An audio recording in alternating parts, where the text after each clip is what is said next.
Today we are talking all about building your personal brand without getting overwhelmed by the noise. Now, as somebody who has been speaking about branding and personal branding for the last 10 years, right now it feels really noisy. Every man, woman, and their dog are speaking about how to build your personal brand. And I think that the clients and the community that I'm speaking to just feel like they're being bombarded with it. And so today I wanted to share with you how you can build your personal brand, but without feeling overwhelmed, and how you can do it in a way that really works for you. I know that right now it feels like such a buzzword, and we're hearing about it on every single platform. What I want you to know is that it doesn't have to be overwhelming, and there are just a few things that you can do that can help you to create a great personal brand and a personal brand that works for you. Now, the one thing I just want to say is that your personal brand is really just your reputation. It's what you're known for. It's what people say about you when you're not in the room. It's about how people refer you and just being known for the thing that you want to be known for. It's just not that hard. And I think sometimes people overcomplicate it so much. So we're here to simplify it as much as possible. The first thing to decide on is deciding on your best method of communication. Now, you might think and you might assume that I'm going to say video all the way, but I'm actually not. I think you've got to decide on what works best for you. And there are people that have built multi-million-dollar businesses that do not do video. When I think of that, I think of Justin Welsh, who is on LinkedIn. He's built like an $8 million business, and he does images and writes. That's what he does every single day on LinkedIn and has had huge success with it. And so you've really got to lean into what you think you do best. Now, if you're somebody who likes to speak like me, then things like podcasting, videoing, etc. might be where you really want to learn to become more confident so that you can show up in a way that feels in flow for you. I am always going to say, find your flow. When you find your flow, it makes it so much easier to show up and do the work every day. It makes it so much easier for you to show up and be able to create exactly what it is that you want to create. Now, if you're a writer, if you're somebody who's like, I love writing every day, then do that. Because if you feel like that's something that you can be consistent at and that you're good at, then that's going to help you to attract the people that you want to be attracting. Now, for me right now, it is about starting to create more video content so that I can share that across my platforms when I'm recording the podcast. I have not been consistent with it. We've done it on and off, but I've not been consistent with it. And when I think about the fact that I started on YouTube and video 10 years ago and then I didn't continue, it is the one biggest regret in my business. It is one of the things that I kick myself about when I think about where my YouTube could be right now if I had just continued to record every week. But we don't want to go into regret. We just want to move forward.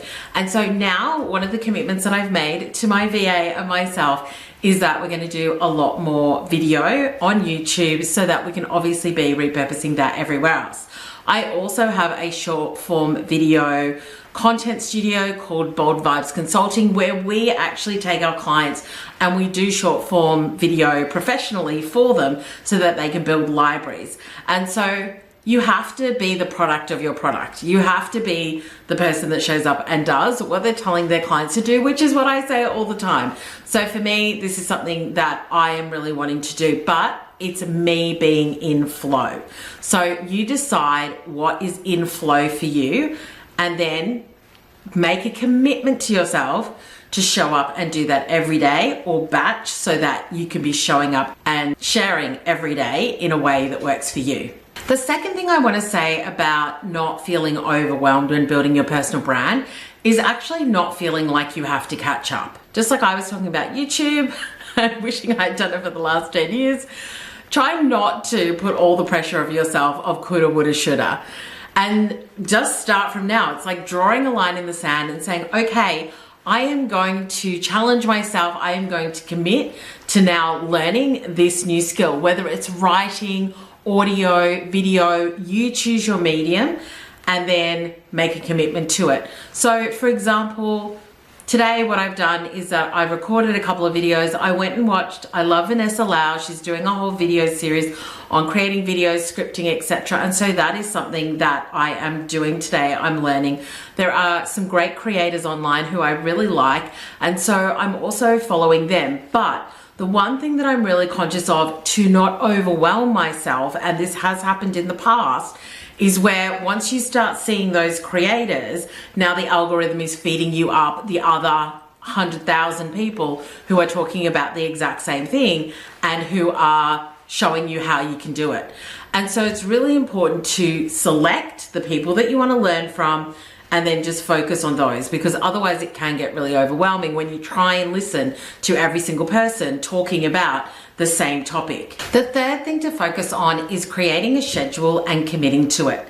And I also want to say committing to yourself. I think it's really easy to start something and then not continue it. And so really finding your groove and your mindset around it is going to be important. Now, when I started my podcast, it was really interesting because I just decided that I was going to do it every week. I knew what my motivation was for it. I knew that by creating the podcast, I was creating new content for my audience. I knew that it would help me to articulate what I was thinking, share my thought leadership and the things that I was doing in my business.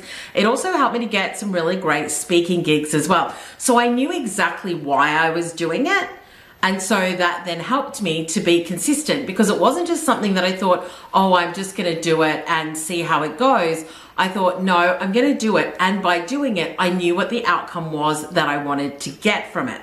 And so when you make a decision about the way in which you build your personal brand, what is the way in which you're going to do it? Is it video, audio, written, etc.? Then really thinking about, and you might need to spend time doing it, writing down all the reasons why you have made that decision. So for example, the reason that I have made the decision that I'm now going to be consistent on video and on YouTube is because I know that it's going to help me to grow my personal brand even more, have more content to share across platforms, and also obviously YouTube is not going anywhere, and it's fantastic to be able to share on here and potentially gain followers, clients, revenue, etc. So what's the motivation for doing it? The other thing is that I just know that video is a form that I love, and so leaning into my flow, leaning into what I know is going to work really well for me.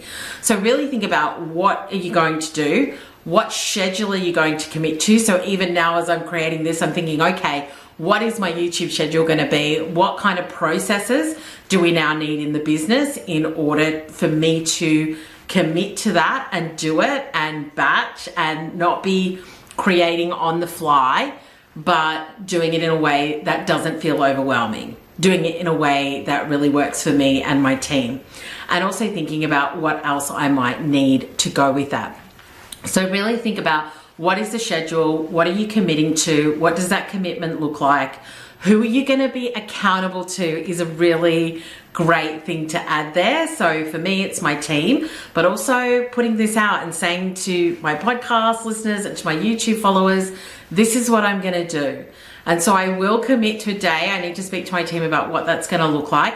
And then I also need to start thinking about, do I pick one day of the month where we shoot 4 videos? And there are some really great creators that I love. Alex Catoni from the Copy Posse, she talks about how she shoots her videos all in one day for the month, and then they get the blogs, the scripts, etc. So once again, pick the creators that you really like and you like the way in which they work, and learn from them, so that you're not starting from scratch. You're not trying to figure it out on your own with no guidance, but you can kind of pick the way that you're going to work best for yourself and your team.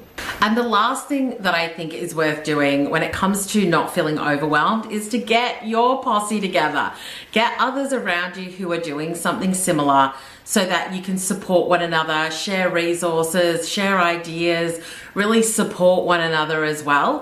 And I think that that always helps you to not feel overwhelmed when you're doing it with others who are on the same journey, on the same path as you. For me, as somebody who has been in business for a long time now, I feel like there is a whole community of very experienced business owners who are probably in their mid to late 30s and 40s and older, who are now really moving on to this content creation journey and who are wanting to build their personal brand.